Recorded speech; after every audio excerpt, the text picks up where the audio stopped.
Welcome to another interesting session in iMedia. Ronald nze nkuweereza. Rema nno bannaye alabiddwako mu bugoye obunyirira obushanana nga yeteekerateekera okwanjula kwe. Jjukira nti okwanjula kwa Rema wagenda okulagira abeewaabwe n'ensi yonna nti Dr. Ssebunya yagenda omutwalira ddala kugenda kubeerawo nga 14 omwezi guno era omwaka guno 14 ogw'11/2019. Olwaleero Rema alabiddwako nga ali mu ngoye ziri ezaalagirwa ezinyirira ezitemagana ezishanana kwegamba nga naye omulabira ddala nga anyiririra ddala era agavaayo galaga nti emikolo gyo gituuse kwegamba ennamusa etuuse ku nnyooge.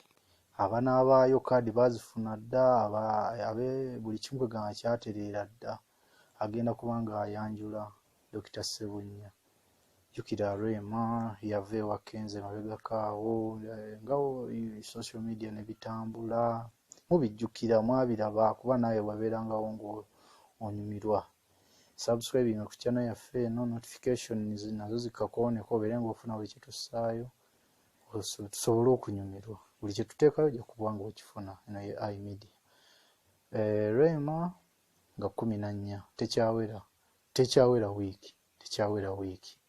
Obudde butuuse, obudde bwebwo, agenda kuba nga ayanjula Dr. Ssebunya eri famire ye n'eri eggwanga ensi yonna.